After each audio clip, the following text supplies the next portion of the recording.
Salam sejahtera, terima kasih karena bersama dengan saya di Nazilin Unity Channel. Ini keputusan terkini berkait dengan kes Zara Khairina. Keputusan ini mengejutkan kita semua berkait dengan inquest. Baru-baru ini banyak himpunan yang mula dibuat untuk mencoba memperjuangkan keadilan untuk Zara Khairina. Tetapi sejak kebelakangan ini juga sudah mula ramai rakyat, ramai peserta himpunan Zara mula menunjukkan keresahan dan ketidakpuasan hati beberapa pihak yang cuba menunggang isu Zara Khairina, sehingga ada yang dapat melihat bahwa himpunan Zara Khairina seakan-akan sudah keluar daripada objektif awalnya. Apa yang menakutkan ialah sehingga berlaku satu himpunan yang kini disiasat oleh polis kerana adanya pelanggaran akta hasutan. Dan ada juga yang menyatakan bahawa himpunan itu sudah mula dilihat seakan-akan keluar daripada matlamat asal. Ada juga yang berpendapat dalam ruangan komen di TikTok maupun di laman-laman Facebook, mereka menyatakan bahawa perbuatan sebilangan rakyat, sebilangan orang yang menunggang demi kepentingan politik, kepentingan kepartian, kepentingan yang sebagainya telah menyebabkan himpunan Zara Khairina mungkin akan terkubur sendirinya gara-gara perbuatan mereka yang tidak bertanggung jawab. Himpunan yang dibuat kini kelihatan amat menakutkan dengan nada hasutan, ucapan-ucapan hasutan yang tidak lagi selaras dengan objektif awal himpunan Zara Khairina. Hari ini keputusan akhirnya diumumkan berkait dengan kes Zara Khairina. Para peguam bakal berentab untuk hadir dalam inquest. Ini ialah keputusan terkini berkait dengan inquest tersebut. Semua peguam bersetuju untuk berentab dalam inquest tersebut. Pasukan guaman yang mewakili keluarga Allahyarham Zara Khairina hadir akan membantah permohonan peguam 5 suspek untuk menghadiri inquest yang akan berlangsung esok.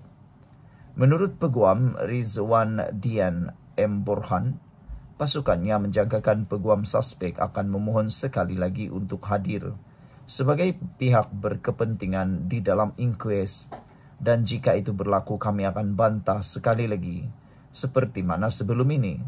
Kita juga memohon untuk hadir sebagai pihak berkepentingan, katanya kepada media di Kompleks Mahkamah Kota Kinabalu. Sebelum kita teruskan ulasan ini, jangan lupa tinggalkan komen Anda dengan tanda pagar Kami Sayang Malaysia. Sebelum itu, izinkan saya perkenalkan dulu kepada Anda semua, ini terapi imun Transufactor for Life. Terapi imun yang meningkatkan daya imun badan kita sehingga 400% dan menyeimbangkan imun badan kita. Saudara, apabila imun badan kita lemah, apabila imun badan kita tidak berfungsi dengan baik, dan apabila imun badan kita tidak seimbang, kita sukar sembuh daripada penyakit. Bahkan lebih teruk lagi, imun badan yang tidak seimbang jadi bodoh lalu menyerang diri kita sendiri. Tetapi terapi imun ini berfungsi mengajar, mendidik, dan juga menyeimbangkan imun badan kita supaya imun badan kita bukan sekadar kuat tetapi tahu mana satu lawan, mana satu kawan dalam tubuh badan kita. Cepat dapatkan produk ini melalui nombor telefon saya yang tertera, dan produk ini lulus KKM, halal, dan diperakui oleh dokter-dokter di seluruh dunia. Mungkin ini adalah jawaban kepada doa Anda selama ini. Pada hari ini, Mahkamah Tinggi mendengar hujahan permohonan semakan oleh Persatuan Undang-Undang Sabah dan Jabatan Peguam Negara telah mengenepikan arahan yang membolehkan peguam suspek kanak-kanak hadir sebagai pihak berkepentingan di dalam inquest. Hakim Datuk Duncan Sikodol turut mengarahkan peguam suspek kanak-kanak untuk mengemukakan permohonan baharu sebagai pihak berkepentingan kepada Coroner baharu Amir Shah Amir Hassan. Zara Khairina ditemui dalam keadaan tidak sedar diri dalam perkarangan sekolah Tafiz pada 6 Julai dan meninggal dunia keesokan harinya di Hospital Queen Elizabeth, Kota Kinabalu. Sekian dulu untuk kali ini. Jangan lupa tinggalkan komen Anda, tekan butang subscribe. Bye-bye. Salam sejahtera, terima kasih karena bersama dengan saya di Nazlin Unity Channel. Dunia politik pagi ini digemparkan dengan berita yang cukup mengejutkan kita. Tular di media sosial berkaitan dengan tahap kesehatan Muhyiddin yang terkini.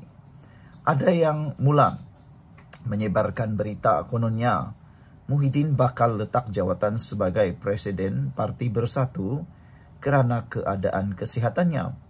Namun demikian, jawapan daripada Azmin Ali menjawab kepada persoalan tersebut. Sebelum kita teruskan ulasan kali ini, jangan lupa tinggalkan komen Anda. Adakah Anda rasa sudah tiba waktunya Muhyiddin melepaskan jawatan sebagai Presiden Bersatu dan menyerahkan kepada ahli yang baru? Hari ini disahkan oleh Azmin Ali bahawa Muhyiddin sehat. Namun ada yang tertanya-tanya, kenapa isu ini tiba-tiba timbul? Adakah benar Muhyiddin Yassin sehat 100% atau apabila berita ini tersebar ada sesuatu yang sedang berlaku? Bak kata pepatah, tidak akan bergoyang pokok kalau bukan kerana ada angin. Jadi mungkinkah Muhyiddin benar-benar sakit? Setiausaha Agung Bersatu berkata beliau kerap berkomunikasi dengan Presiden Parti khususnya dalam persiapan menjelang Perhimpunan Agung tahunan. Presiden Bersatu Muhyiddin Yassin berada dalam keadaan sehat dan terus aktif menerajui parti, kata Setiausaha Agung Azmin Ali.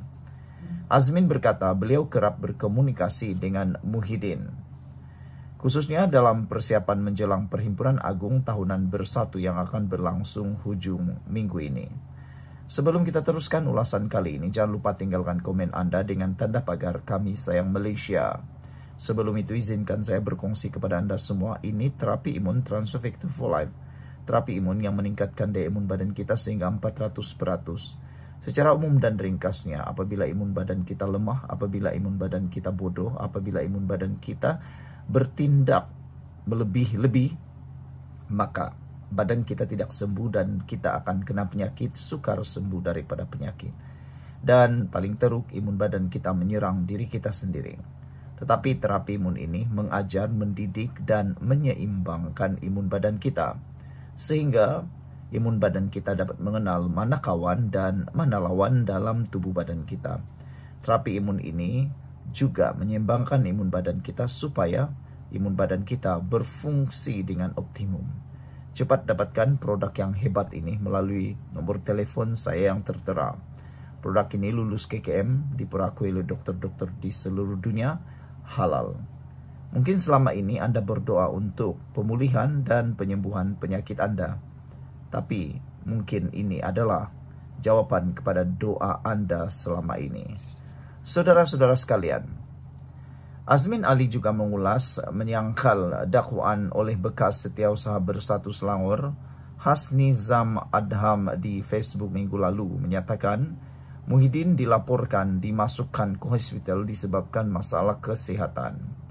Azmin juga berkata dalam tempoh 6 bulan kebelakangan ini, Muhyiddin mengadakan siri jelajah ke seluruh negara, bertemu ahli pada peringkat negeri serta bahagian sebagai gerak kerja parti bagi menghadapi PRU 16. Kesehatan Presiden baik, beliau cukup bertenaga, malah beliau kini sedang menyiapkan ucapan dasar yang komprehensif untuk Perhimpunan Agung Tahunan, kata Azmin Ali.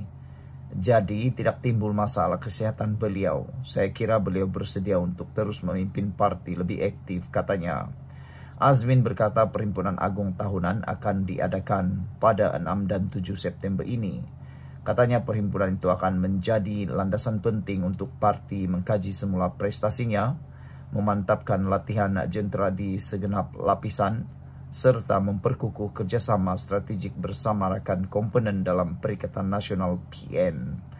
Sebelum kita berpisah, adakah Anda rasa sudah tiba waktunya presiden-presiden dalam parti-parti dalam Perikatan Nasional ditukar, khususnya seperti Muhyiddin, Hadi Awang, dan Dominic Lau? Adakah mereka harus ditukar dan ditukarkan dengan orang yang baru? Sila tinggalkan komen Anda dengan tanda pagar Kami Sayang Malaysia. Terjumpa lagi. Bye-bye.